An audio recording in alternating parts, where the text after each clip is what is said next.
What's going on, everybody? Welcome back to the channel. This is Carl from Sovereign Citizen Chronicles. All right, so today I've seen where another content creator posted Judge Tammy Long, and he pretty much said that this was a sovereign citizen adjacent or whatever, or lightweight sovereign citizen.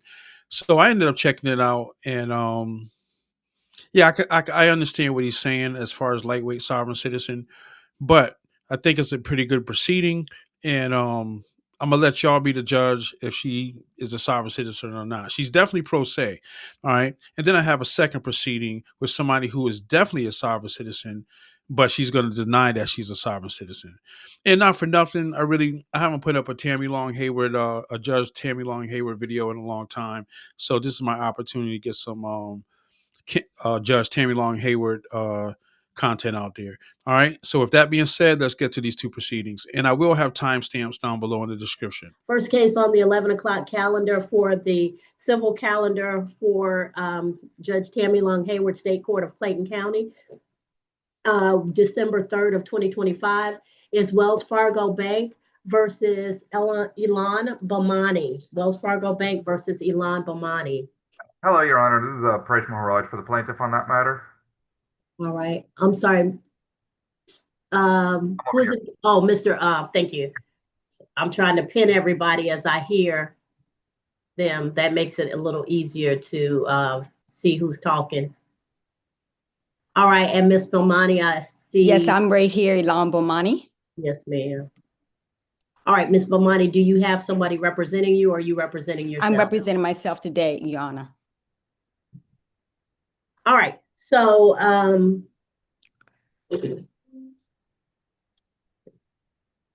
right. So this is a contract with respect to what appears to be like a credit card or some kind of credit account. Is that correct, sir? Yes, Your Honor. Okay. And the defendant was personally served and answered, filed a counterclaim.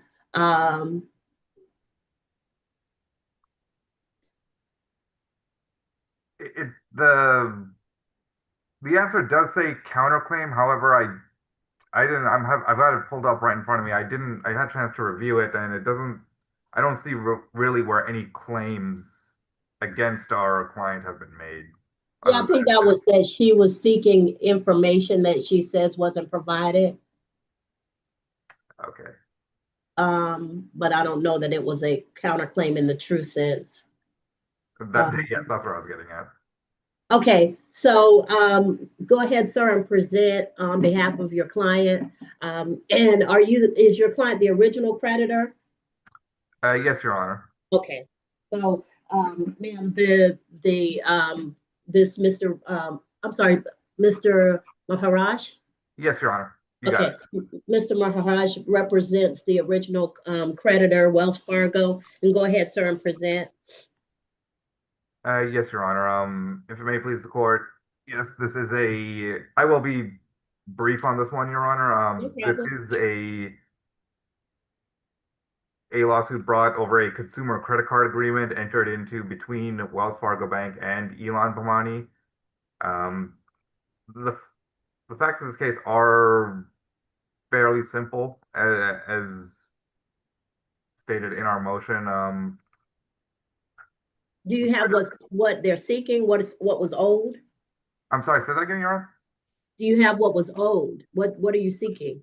Yeah, we are seeking principal amount of $16,217.20, court costs of $307.11, and this particular client, when it comes to collecting attorney's fees, they ask that they don't collect any attorney's fees over if it turns out to be over $800 or more, they don't collect more than $800. So in this particular case, the actual motion says attorney's fees of 15% of the first 500 and 10% of the remaining balance. If that turns out to be over $800, the client has asked that it be capped at $800. Okay, I got it. No problem. All right. So, Ms. Bomani, my review of the information shows that there's not really a a cognizable defense in that there's no defense that you do not owe the debt.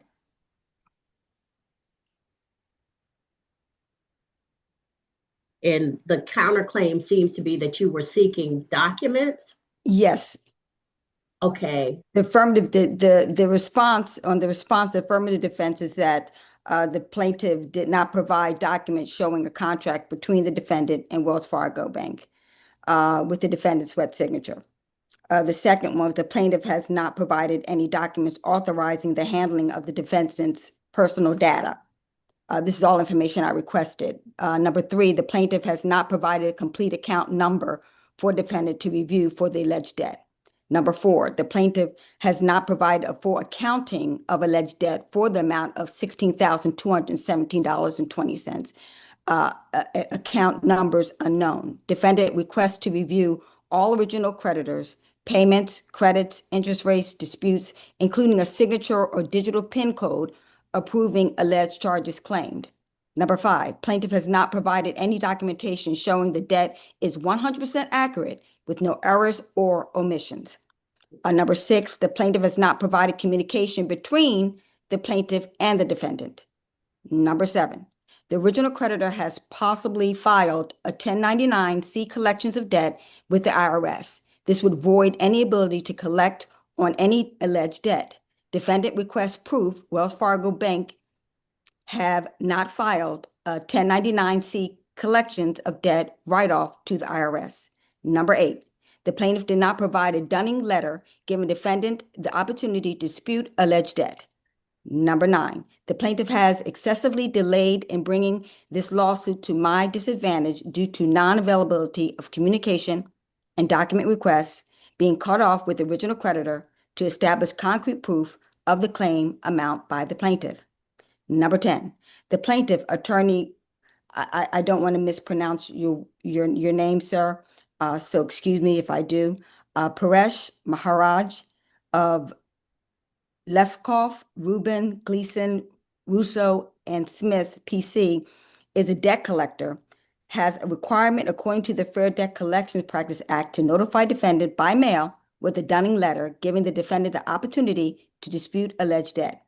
Number 11, the plaintiff attorney, I've already spoke of their names, is a debt collector and has requirements according to the Fair Debt Collection Practice Act, 15 USC 1692G, to review and provide documentation to show proof of alleged debt and how plaintiff provided proof of how the alleged debt was accumulated with true accounting records and statements. And last, number 12, the plaintiff attorney is a debt collector, has a requirement according to the Fair Debt Collection Practice Act, 15 USC 1692G, to provide a proper validation of debt within 5 days of initial contact. Because plaintiff attorney never provided a dunning letter to the defendant, plaintiff attorney did not comply with the FDCPA requirements, 15 USC 1692G. Defendant reserves the right to amend his answer after receipt of additional documentation from the plaintiff. And this is what I had requested. All right, Mr. Maharaj, you want to respond to any of this? Yes, just again, as mentioned in our response to the opposition to motion for summary judgment. Hang on, let me find it. That was a lot. I especially want to highlight the claim that plaintiff has not provided a verification of the debt and all of the accusations that the debt has not been properly verified under the Fair Debt Collections Act. Although not required by statute, we did provide verification of the amount owed to the defendant on April 29th, 2025. This verification was mailed to the defendant to an address of 11383 Michelle Way, Hampton, Georgia 30228. This was attached as Exhibit A to our response to the counterclaim.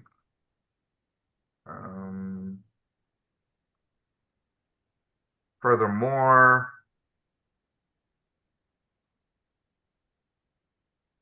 We have judging from the exhibits that we have provided with our original complaint, which includes bank statements and payment histories that have been authenticated by affidavit, we have provided accounting showing the balance owed. So I would just say that we have met our burden to verify this debt, and we have upheld our burdens under the Fair Debt Collection Practices Act, and as such, there is no issue of material fact, and ask that summary judgment be granted. So Ms. Bomani, he said, stated that on April 29, 2025, the quote unquote Dunning letter that you requested was sent to the address, that there are bank statements filed with the court that show the progression of payments and their accounting with respect to the amount owed. I'm sorry. I'm sorry. I didn't hear the first part of it. That the quote unquote Dunning letter that you wanted Yes. was sent on April 29th of 2025, and that the file contains the accounting complete with bank records to show any payments made to the account. That I did not receive that, ma'am. Did you look at the clerk's file? The clerk's file. And he would have filed it with the court clerk.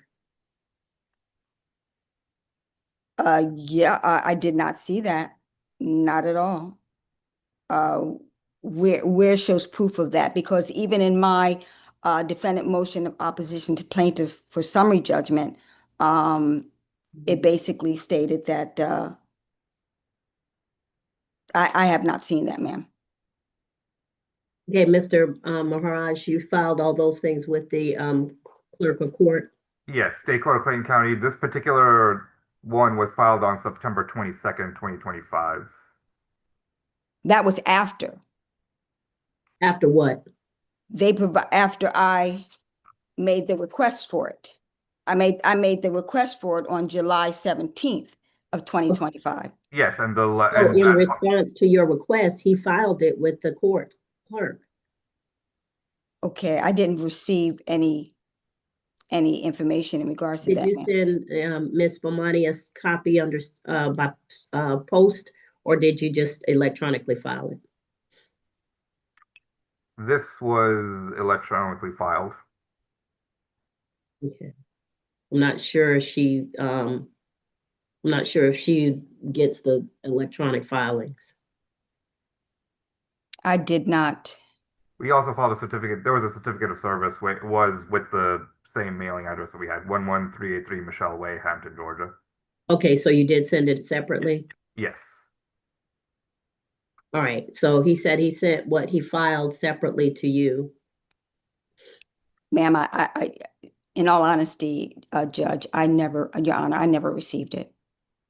All right, I'm just now finding out about it today. Ms. Powell? Yes, ma'am.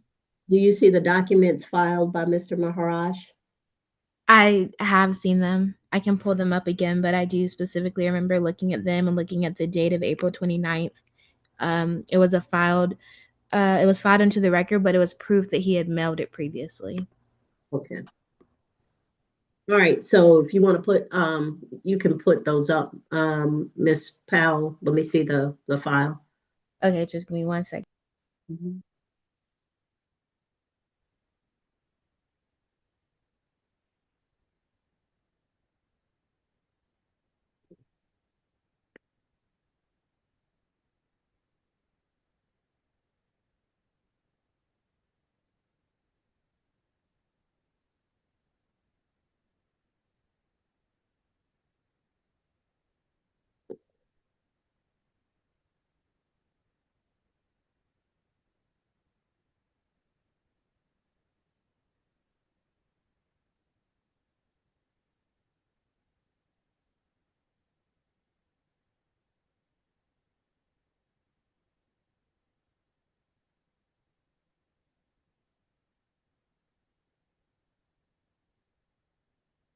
Your Honor, if it would help, I have it pulled up. I could share my screen. Yeah, go ahead, Mr. Maharaj.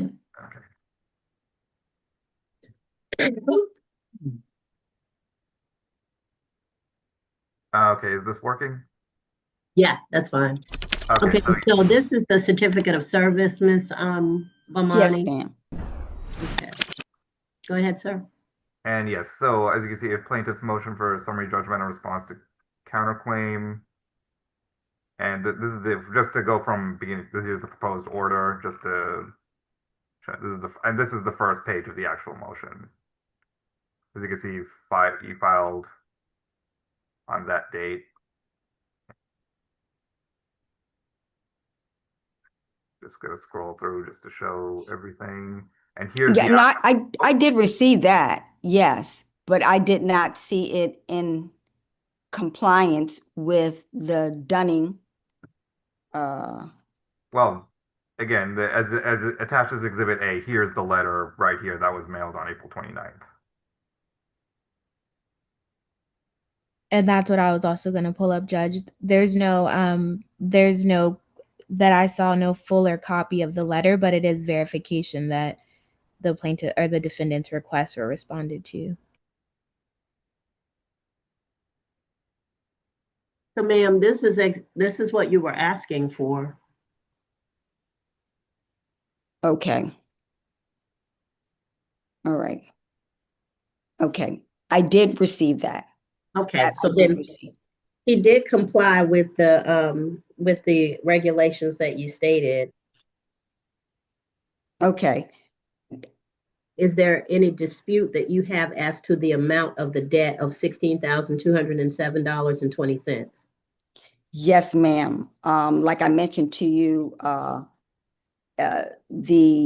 in my defendant motion in opposition to plaintiff's motion for summary judgment, the key thing that I requested was that the plaintiff, Do you have evidence of payments made? Yes, Your Honor. They are included with the original complaint, labeled as Exhibits A, B, and C. I could also pull those up. Oh, would you like me to pull those up? You may. Ms. Bomani, do your records differ from the records Mr. Maharaj is presenting? the key thing that I wanted to establish was that the plaintiff motion, it's vague, it's not conclusive, it's not including all the other information that I had requested. So, okay, do you have any information that says you made payments that weren't taken into account? No, ma'am. Okay, then that's what I'm asking. So at this point, the court is going to grant the amount of $16,217.20 plus $307 in court costs, $307.11 in court costs, plus $800 in attorney's fees as capped by the contract. All right, Mr. Mirage, you've presented a proposed order. The court will get that signed. Ms. Bomani will get you a copy of the proposed judgment. I mean, of the judgment, and then you, if you wish to speak with Mr. Maharaj, to, I guess, request a payment plan with his client, I'm sure he'd be willing to talk to you about that. Honestly, we have a negotiations team. I could have them reach out to you. Is your email address, Miss Bomani, still elon.bomani@gmail.com? Yes, And phone number is still 470-771-0401? yes, that is correct. Okay. Well, as long as we have correct contact information, we can reach out to you. All right, thank you. Thank you. And that's the only matter I had, Your Honor, if I may be excused. You may. Thank You're you. free to go at this time. Your Honor, Yes, ma'am. I would prefer for us to go through it's possible that we could go through, I don't understand why, since they didn't provide all the information that I requested, that we could not consider going to trial. I'm trying to Ma'am, this understand. is the trial. I was told it was an oral here, that it was an oral. He's asked, this cuts off the trial because he's gotten summary judgment. But I responded to the summary judgment. I got you, ma'am, but I'm not ruling in your favor. I'm ruling in favor of Mr. Maharaj. You haven't presented any information that would suggest that there's any reason why the court can't find in favor of Mr. Maharaj, because you haven't presented a genuine issue of fact for determination by a jury. You kept asking them for information, but you've never countered the information that they presented. When I asked you if you had any different information about payments made, you said no.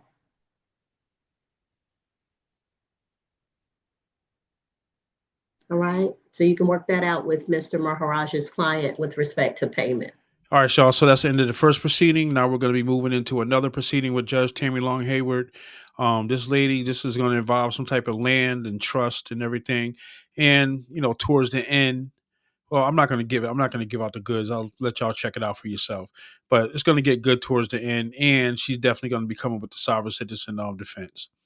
All right. The next case is LaTanya Denise Turner versus Brian K. Widener, State of Georgia, Salah Holdings, Delphine Gresham, and Larry W. Johnson. All right. Is there Ms. Turner, LaTanya Denise Turner? Yes, I'm the attorney, in fact, on behalf of the principal, who is the resident agent. I have also already submitted forms appointing the judge over this matter to administrate on behalf of the principal. And I also submitted the rest of my entries on records. Now, with that being said, the Form 56 appointing judge. Ms. Turner, I got to see you first. Okay. I'm trying to, there I go. Okay, there you are. All right, Okay. so Ms. Turner, very quickly. I've reviewed the information that you provided. First of all, you're suing with respect to a foreclosure, which is a situation that involves land and a determination of ownership with respect to land. That is not my jurisdiction. I'm in state court. State court does not have jurisdiction over determinations of land. We deal with dispossessories, which is a temporary situation with respect to land, the allowing someone to use your land in exchange for rent or your property in exchange for rent. But we do not deal with the whether a foreclosure is proper. So in this case, this court is going to have to transfer your case to the Superior Court of Clayton County, depending on whether this is Clayton County that's involved. And so I see you're suing the state of Georgia. Not sure how they're involved. Not sure how any of these parties are really have an interest in this case. But with respect to the jurisdiction with for foreclosures, that is not what I do. Okay. All right. Is there anyone else here on behalf of any of the other parties who either disagree with what I've said or who have anything that they would like to put on the record? So, Your Honor, this is Larry Johnson. I represent Brian Widener as well as myself. I just want to point out to the court, this was initially filed and I was not named.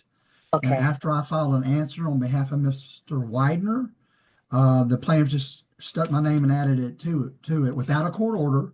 And at that point in time, she needed a court order. So I'm not personally, I mean, I'm only in this case because I filed an answer for Mr. Widener. Intended to name me too. So, Ms. Turner, I know you have a set of beliefs about how the law works, but the way we do it here is just because somebody files on behalf of another person, everybody's entitled to have an attorney represent them. And so you can't then sue the attorney for giving them a defense. So everybody who comes into the case doesn't get sued individually. Like there are people who are responsible, allegedly, for what you are contending happened. But then there are other people who they choose to hire to help them navigate the case. For the people who are navigating the case and for the judges who are dealing with the case, you don't get to sue them because they don't have an interest in at that level. Wow, that's unusual. My first time seeing somebody suing the lawyer or suing the person that they're suing, but also suing the lawyer for representing them. That's a first. I've never seen that before. Trying to help the other person navigate the case. Okay. Could I get finished recording my interest on record? No, ma'am. You've done that. You're the plaintiff. Okay. Well, Judge, I would like to record my interest on record. I'm not sure what that means, ma'am. I'm the attorney of fact on behalf of the principal, who is the registered agent. I already Okay. submitted the Form 56 upon you over the matter to Okay, administration I on don't, behalf of our principal. Ms. Turner, nobody gets to appoint me over the case. I'm already appointed to whatever's assigned to me through the clerk's office. I appointed you through my for my trustee, and Your Honor, I would like to add also to the case and ask you a question. No, ma'am. Yes or no?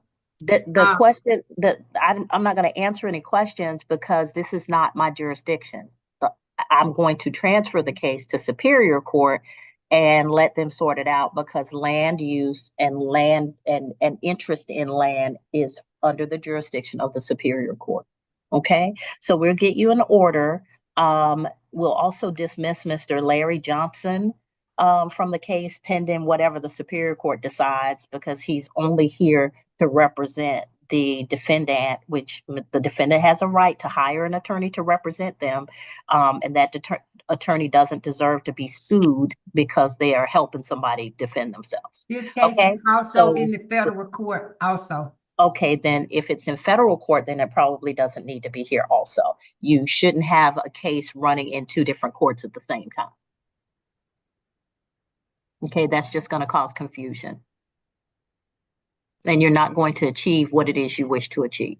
Okay, Your Honor, I know this court has no jurisdiction per 12 CFR 1500, and also. Yeah, it's always hilarious when sovereign citizens mess up that word jurisdiction. The way she said it was just crazy.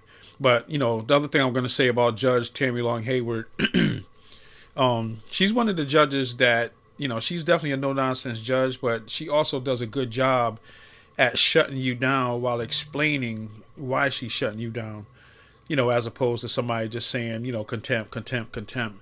But she has a good way of kind of breaking down why you're wrong, why your argument's not going to work, you know, like she's doing for this young lady. But yeah, this is definitely interesting that, you know, all the moving parts to this. She has this in federal court. Judge Hayward sending it to Superior Court, and she's suing, you know, multiple people.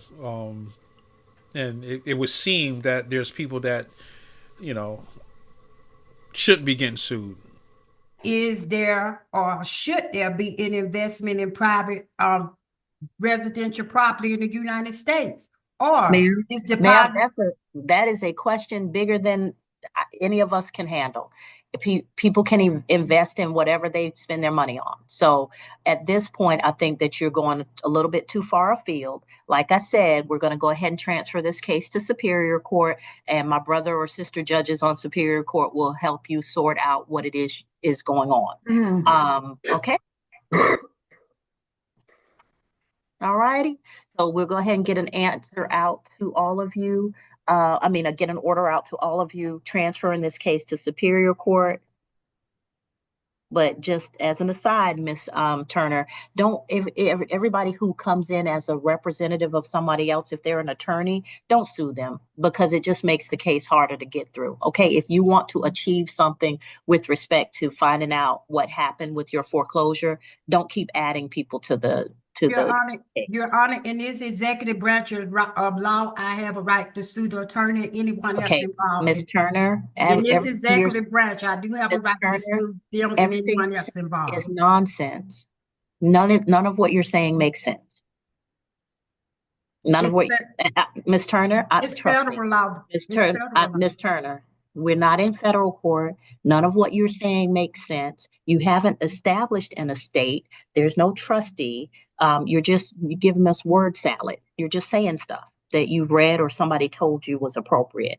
It's essentially called a sovereign citizen, but no, it's not a sovereign. It's not. I'm not a sovereign citizen. If those things work, don't put everybody would don't put that on me. I'm not a sovereign citizen. Turner, you've made statements that sovereigns use, and so I have my trust set up, and I'm not a sovereign citizen. Yes, ma'am. I am a person working in my trust. Okay, I'm not a sovereign citizen. All right, that's against the law. Okay, I'm not a sovereign citizen. I have my trust set up. Okay. in a way that it's working for me, and I have it set up. Okay. And that's what I'm working on, my trust. Okay. All right. So we'll get that order out. Thank you. You're free to go at this time. Thank you, Your Honor. All right, y'all. So that's the end of that second proceeding. So as you can see, she definitely used sovereign citizen defense, but denied being a sovereign citizen, which made no sense to me at all. But Judge Hayward definitely picked her apart for it. And, it is what it is.